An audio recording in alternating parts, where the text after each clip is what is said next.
Namaste.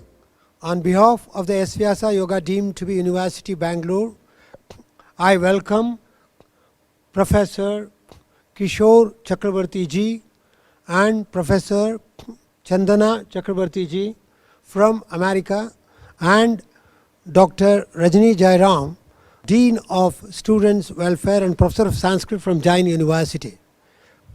I am most honored and privileged to introduce Professor Kishore Chakrabarti ji, who was a former distinguished professor of philosophy and religious studies of the Davies and Elkins College, the Bethany College, the Ferrum College, and a former fellow of the Oxford University and the Institute of Advanced Studies, Princeton, a world-renowned philosopher who has authored seminal works in philosophy, epistemology, logic, and he is very much here to give some insights about the Indian philosophy, about his perceptions of Indian philosophy and the great thinking about which he has indulged in the last 5 decades. And most of the time he has stayed in America but traveled around the world, and it's our fortune that Dr. Kishore Chakrabarti ji is here today to give his perceptions and insights on several dimensions of Indian philosophy. Professor Kishore Chakrabarti ji, welcome. I would like to know what are the special characteristics of Indian philosophy? Thank you so much. I am honored to be part of this occasion. Indian philosophy is comprehensive. It deals with all major philosophical problems, the entire range, including theory of knowledge, theory of reality or metaphysics, logic, philosophy of science, ethics, social philosophy, philosophy of religion, and every area of philosophy in a very, very thorough and extremely refined and original way. But it also connects with philosophy of life in a very, very deep and meaningful way, all through its history. Now, in the early stages of Western philosophy, as found in Greek philosophy, the great Greek philosophers, Plato, Aristotle, and so on, they also did philosophy in exactly the same way philosophy has been done in India all through, including now. However, in recent times, contemporary Western philosophers have moved away somewhat from the traditional philosophical practices of earlier European philosophers, including the great Greek philosophers. Now, they have become more focused on special problems of philosophy in areas such as theory of knowledge and so on, and have become less concerned with philosophy of life. How to build a total human being was the main concern. For a human being to be fully flourishing was the main concern of the great Greek philosophers like Plato and Aristotle, and has always been, including now, the main concern of all the Indian philosophies, whether it is of Sankhya or Yoga or Vedanta or Nyaya and so on. They do specialize in all the technical issues of philosophy, but have never divorced from the central concern of how to be an excellent human person. That aspect of philosophy in contemporary Western philosophy is now being totally neglected. So that is one very special distinctive feature of the Indian philosophical tradition, that it has remained true to its original form as it has been practiced from Vedic times and maintained that basic characteristic, while in the Western world, contemporary philosophers, as I have pointed out, have moved away from the original form of philosophy as it was practiced by the great Greek philosophers like Plato and Aristotle, and so on. So, in India, there is another difference. The philosophical traditions are always continuous. It is done as schools. In Indian philosophy, we have many different schools. In the West, this is another very important distinctive feature of Indian philosophy as distinguished from Western philosophy. That in the West, philosophy is not done as belonging to a school. It is done by individual great philosophers. They come, they have their influence for a while, but typically they do not found a school that will be continued and handed down by their succeeding followers and philosophers. But that is very different in India. It happened to some extent during the days of Greek philosophy. We have something like a school of Plato, which was known as a peripatetic school, and something like an Aristotelian school, but it did not last. And then in medieval Western philosophy, we also have something like a Thomistic school of philosophy, founded to some extent in some sense by St. Thomas.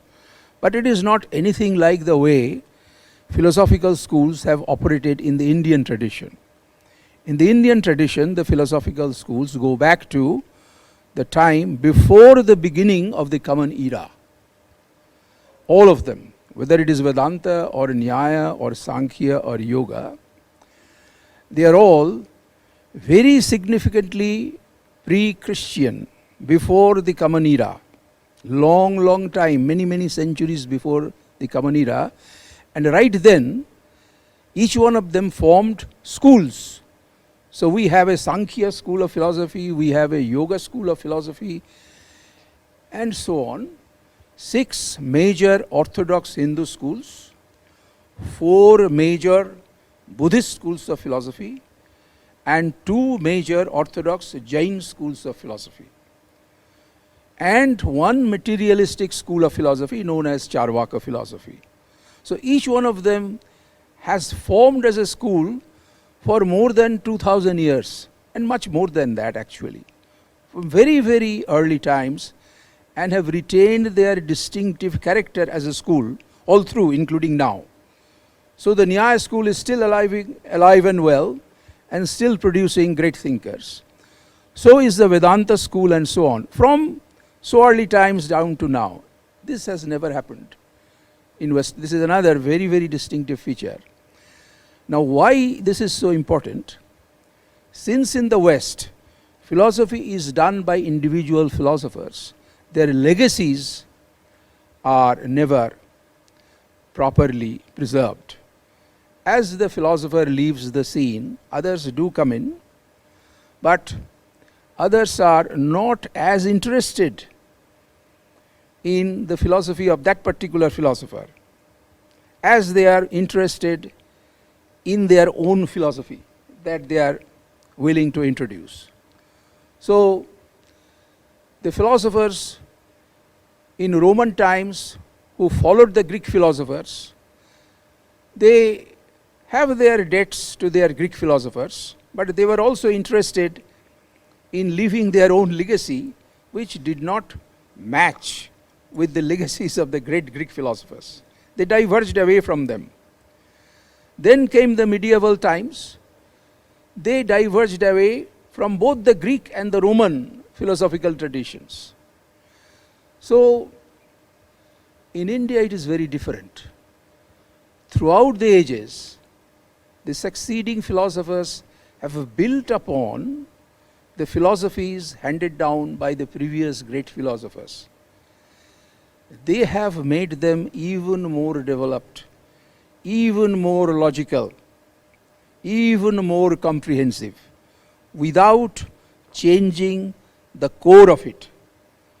This is why the result is that in Western philosophies, we have these great philosophers, but we do not have great philosophies.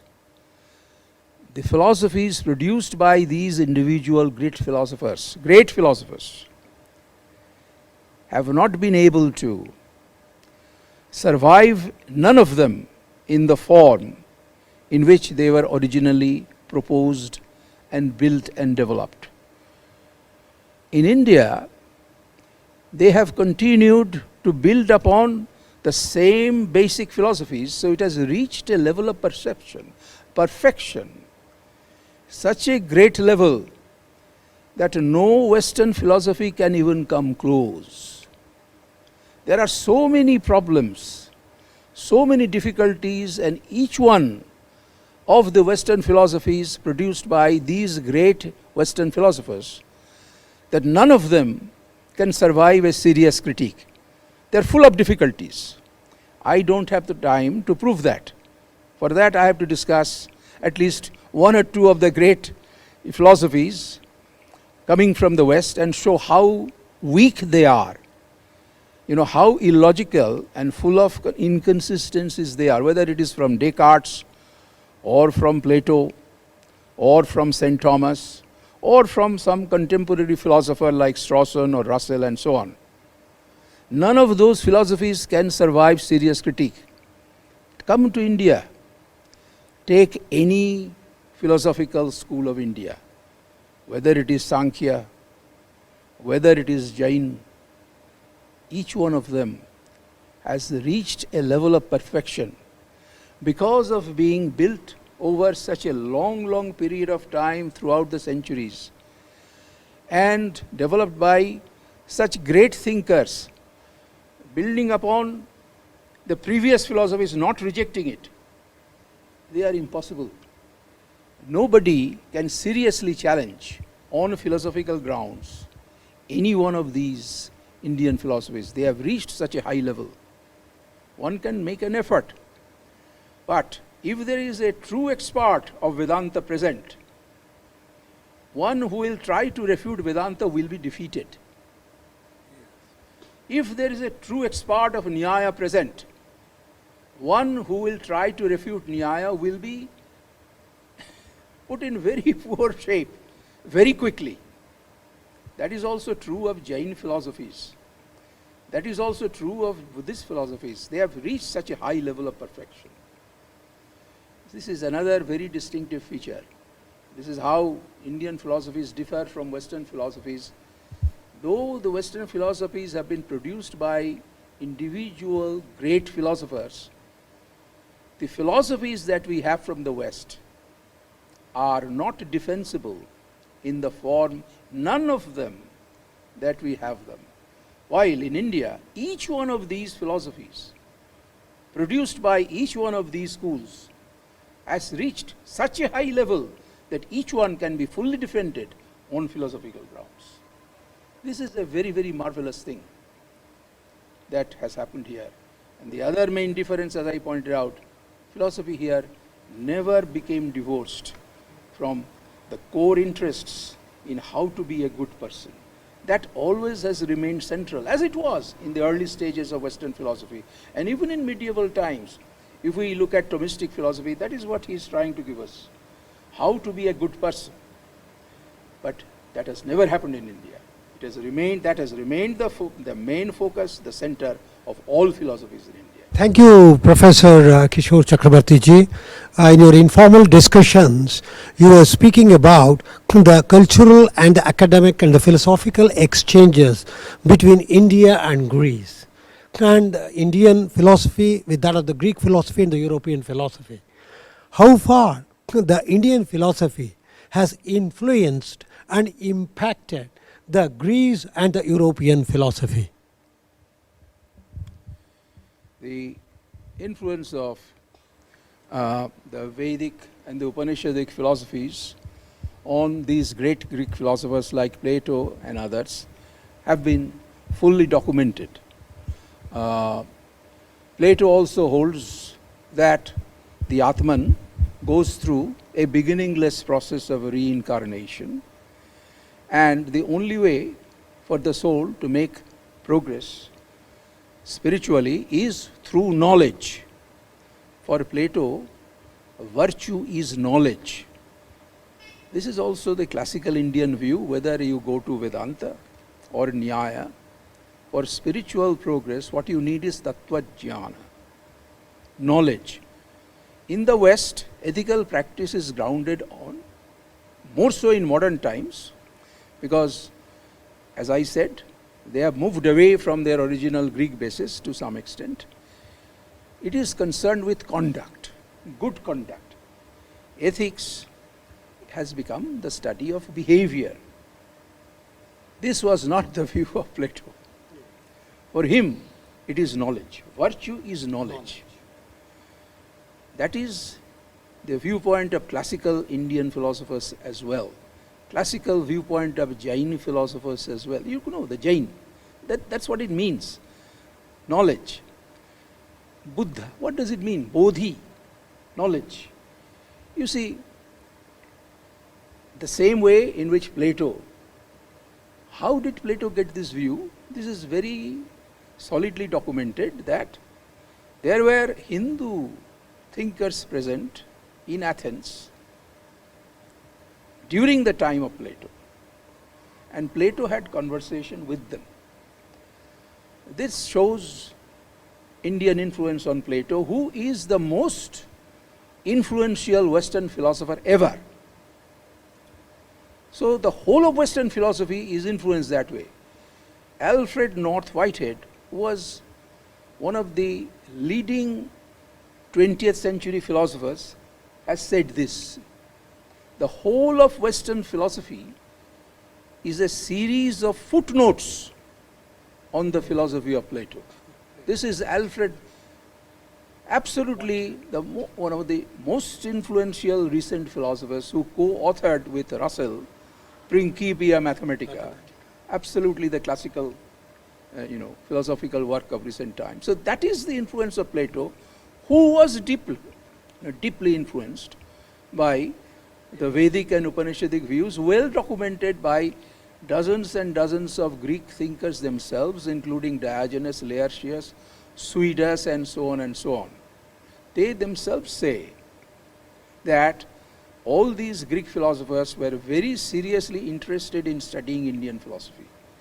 And the historical fact is simply this, that when Alexander left Greece to invade Persia, with the plan of later also coming to India, more than 1,000 Greek scholars joined the army of Alexander. This was a very difficult and hazardous journey for them. Yeah.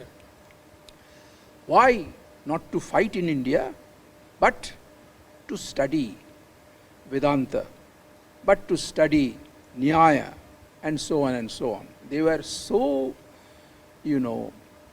appreciative of the great philosophical achievements of Indian philosophers that they took this very difficult journey when they had the opportunity. Plotinus, who was one of the great followers of Plato, the founder of what is known as Neoplatonism, joined the army of Gordianus, the Roman emperor, when he came to India. Again, Plotinus, one of the great Greek philosophers.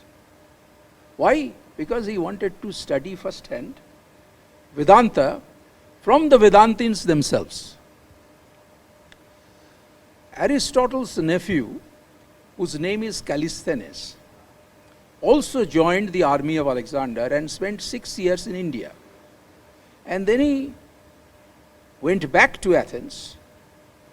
Aristotle's own nephew, a famous Greek scholar, philosopher, and went back to Athens and co-authored the last book of Aristotle, known as the Prior Analytics.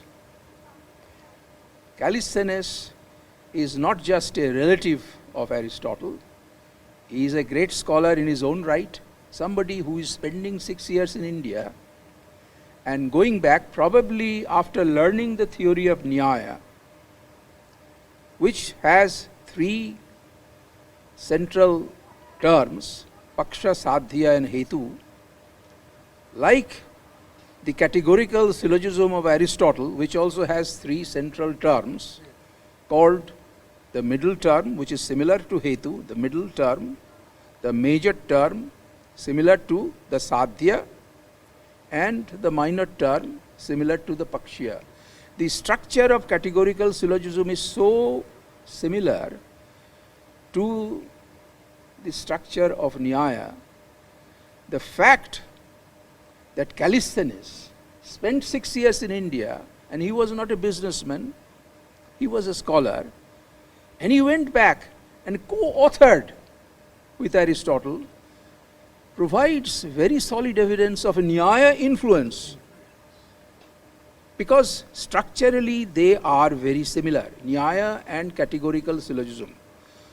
Syllogismus de esti logos enoho tithenton tinon, eteronten komanon, exanankes totauta einai.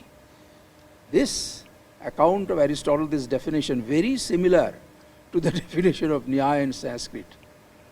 So, because of the evidence coming from Callisthenes, I make the claim that all the major areas of, these are the great Greek philosophers, Plato and Aristotle, they were both so deeply influenced. Chrysippus and others, the great Stoics, their viewpoint of Stoicism very similar. The Stoic view, cease from action. If you want to make spiritual, this is the Jain view. This is the viewpoint of, your knowledge is already in you. There is no limit to the knowledge. This is the Vedanta view. This is the viewpoint of the Stoics as well. This is the viewpoint of Plato as well. Knowledge is simply for Plato remembrance. It is not any new learning. You have to simply, get rid of some of the obstacles and get it out and let it shine. You already have it within you. This is the Jain view. And there is no limit to the knowledge that you already have in you. This is also Plato's view. The views are so similar, and the channel of communication is so deep that the influence is pervasive. There would be no Western intellectual tradition. There would be none, but for the Indian influence. How about the evidence from language? Do languages become exactly similar accidentally? I don't think so. How similar is Greek to Sanskrit? Words, basic words like brother, vratri, you can see the similarity. Mother, matri, father, two, dvi, three, three, four, chatur, door, dwar. This is not disputed by anybody, and this is known as Indo-Europeanism. What does it prove? What does Indo-Europeanism prove? That the major European languages, including the early ones like Greek, Latin and so on, have borrowed heavily, more than 2/3 of the vocabulary from Sanskrit. Sanskrit, more than 2/3 provides the basic vocabulary of all the major European languages. How can it happen accidentally? Is there this kind of relationship between African languages? No. Chinese languages? No. There is no such, common ground between Chinese languages and Sanskrit. No such common ground between a major African language, say Swahili. How come this is happening in Europe? Only through contact. A language does not travel without influence. Language consists of ideas. Ideas travel. So the very fact that the Vedic literature is much, much older than the Homeric literature, which is the oldest Greek literature, much, much older. And the fact that there is this very steady line of communication through trade, through navigation from very early times, proves beyond any doubt the vast extent, very deep Indian influence on the foundations of European culture, which is found in Greek civilization. Greek civilization is the foundation of European civilization, and the foundation of that is from Indian civilization.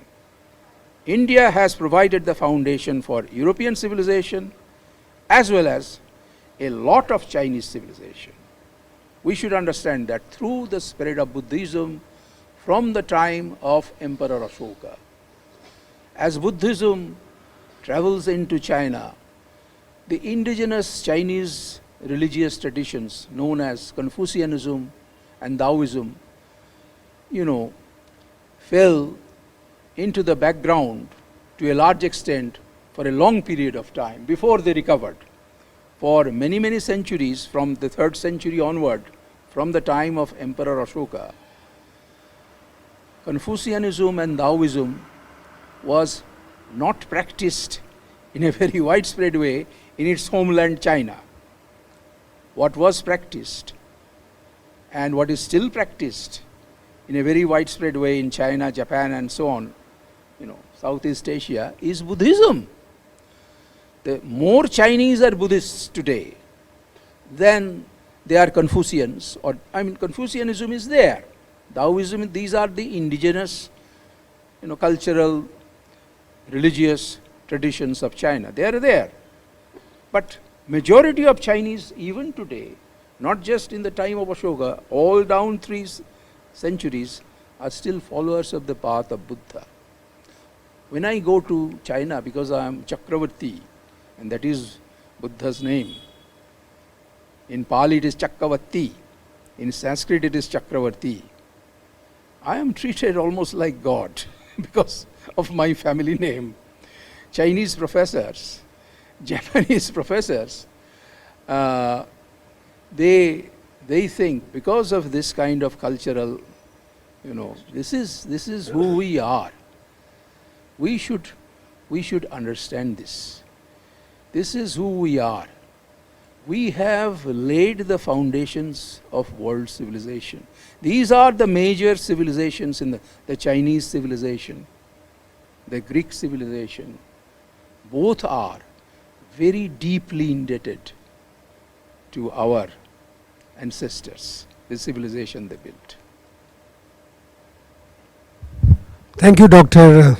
Kishore Chakrabarti ji.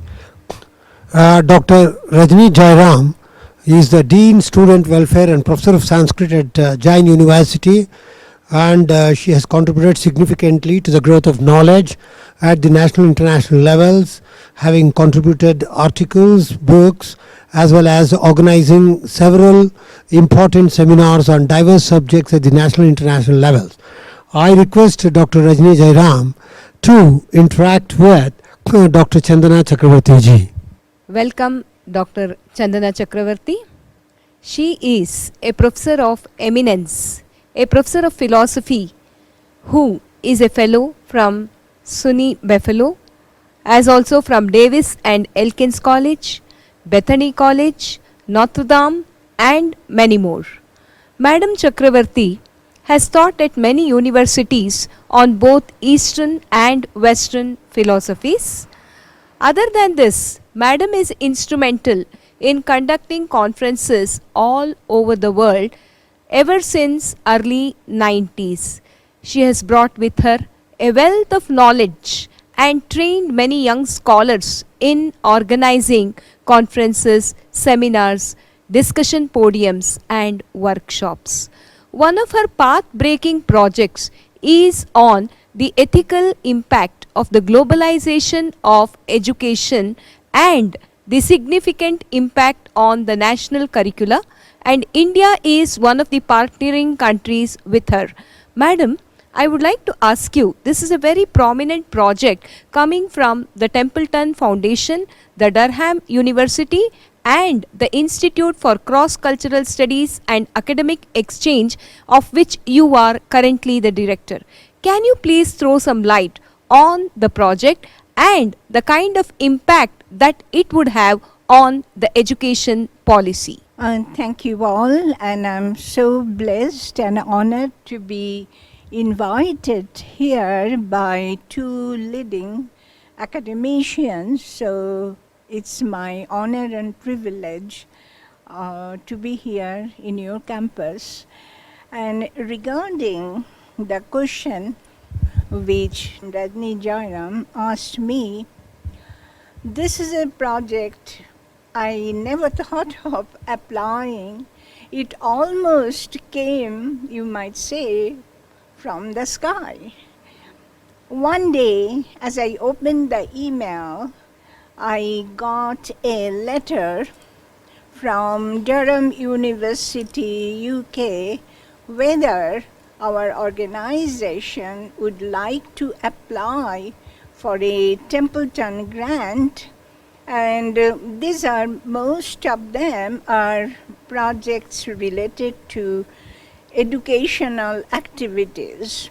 Now, one thing which I have mentioned earlier, that John Templeton, who established his Templeton Foundation, was originally an academician, but he studied in Yale, he studied in Harvard, but later on he became investor both in Britain and in US. And after becoming billionaire, he decided that he would spend his money and wealth to different projects, and I was very much impressed with his philosophy of education and life. That philosophy is, what you get, you give, but do not use it for yourself. So he was very ethical in a sense to help the community which needs some kind of growth incentives. So one of his projects, which we are working on now, is implication and impact of globalization from ethical point of view on national curricula. And when we started this project, I was kind of not very sure because that's not my area. But this Templeton project, kind of told us that we like the beginners. So I'm a beginner in that sense. So we invited different universities coming from different countries. And Dr. Jordan, was I know her for maybe, I know her work and I know her activity level, strength, and at the same time, administrative capabilities. So I thought from India, especially South India, if I can have her as a team member for this project. And we are very fortunate and blessed that Dr. Jardam agreed, and at the same time, she is actually doing so much good work. Our project has just started, but she has in her university, Jain University, has already done 2-day workshop inviting different kinds of schools to talk about the curricula and what are the different things we can do, what is the ethical implications, and of all this globalization has kind of done to these educational policies.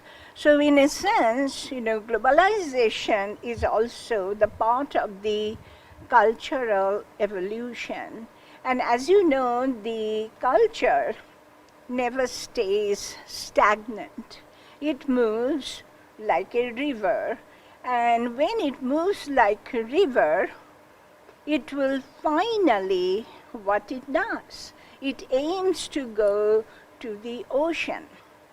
And when it goes to the ocean, what happens?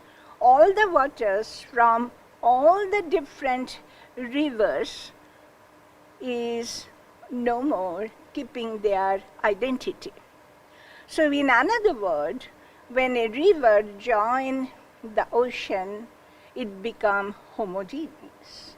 So the homogeneity is one of the characteristics of this globalization. So what is globalization trying to do? To see the commonalities that we can have. And at the same time, I was mentioning, to the seminar people that culture is not only like a river, but it is like an iceberg. So you can just see top of the iceberg, but you don't see the down below what is there. This is similar with culture. We can see the material side of culture, which is our food, which is our dress, how we talk, how we greet people, but the inner core of culture also comes from individuality. And as you know, whether a philosopher or a psychologist, you cannot ever guess what is happening in the mind of the person. So this cultural orientation, to know how it is impacting different countries. One is in India, we have professor and dean of students, and then we also have another university in near West Bengal, almost North Bengal, and a small college that's near Kolkata.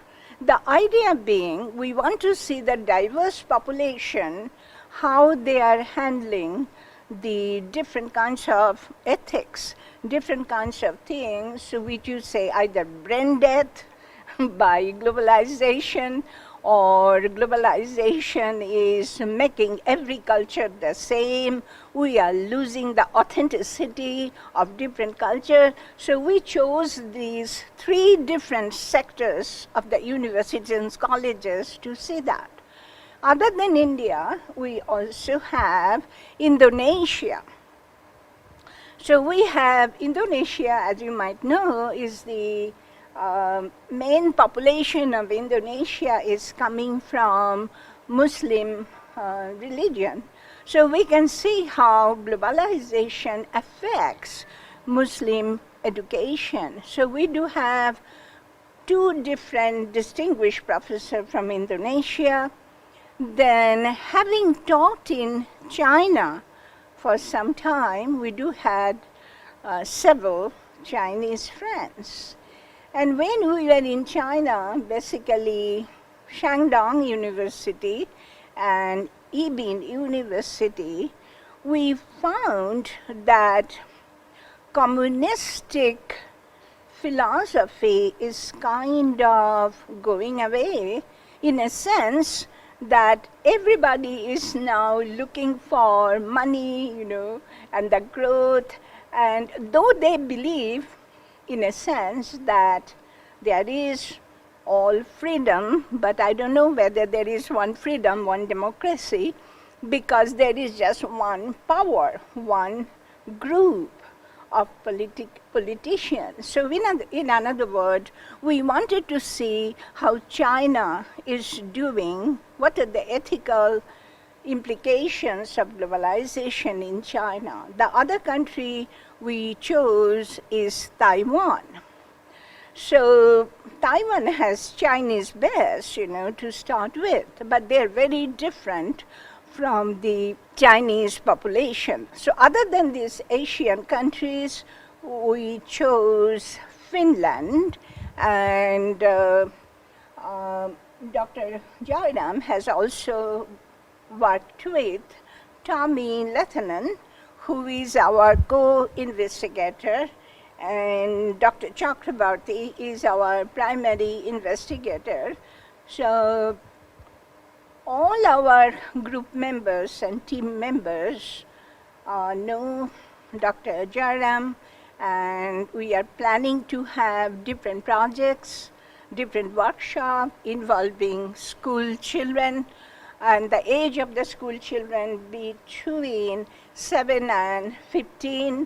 Our projects involve publications, our project involves different kinds of media. We can do a documentary, and we are also thinking about doing a lot of podcasts. So this is just the beginning, and we have 18 months to complete, and I'm hoping with all these team members that we will work to our satisfaction, and Templeton Foundation would like what are we aiming at. Thank you. Thank you, madam, for that exhaustive and elaborate description of the ambitious project which you have undertaken. I fully agree with you when you say that culture is dynamic. I now hand over the mic to Professor M.K. Sridhar to conclude the session. Amidst your busy academic schedule, the wonderful philosophy couples, Dr. Kishore Chakrabarti ji as well as Professor Chandana Chakrabarti ji, have dwelt upon various dimensions of philosophy, Indian philosophy, from the times of its origin to the present growth, evolution and development, and the impact of the Indian philosophy on the Western philosophy, especially the age-old Greek philosophy and the European philosophy, the importance and the relevance of the philosophy to be studied, and the history and evolution over the centuries of developing these philosophies for making a person humane and worthy and noble in nature. Apart from that, you also spoken about the impact of globalization on the Southeast Asia, on the dimensions of ethics, how it's going to deal with globalization, the impact on the formative ages of the students of the high school and the colleges. As a part of that, number of programs, workshops, seminars to be organized, and also publications which would definitely bring in a new dynamic order. This order perhaps would pave way in the coming decades for a new pattern or a design of thinking which would make us more happy, joyful and comfortable. With the background of globalization, with the background of Indian philosophy, the Western philosophy, and their noble thoughts, on behalf of the S-VYASA Yoga deemed to be university, we offer grateful thanks to you, Dr. Kishore Chakrabarti ji, Professor Chandana Chakrabarti ji. We also welcome to organize workshops here. We have all the infrastructure and also help you in organizing surveys and other things. And thank you very much, Dr. Rajni Jairam, for organizing the initial startup program about this entire project in Bangalore, and also for bringing in these two wonderful philosophers and couples to our university to have an academic exchange, to have to understand the insights as to how philosophy can groom up an individual into, as Aurobindo told, a Gnostic being, or Friedrich Nietzsche's Superman, in our own Vedantic concept, the understanding the entire personality through the fivefold personality and knowing our own selves as Brahmanhood. Thank you very much. Namaskar. Dhanyavad.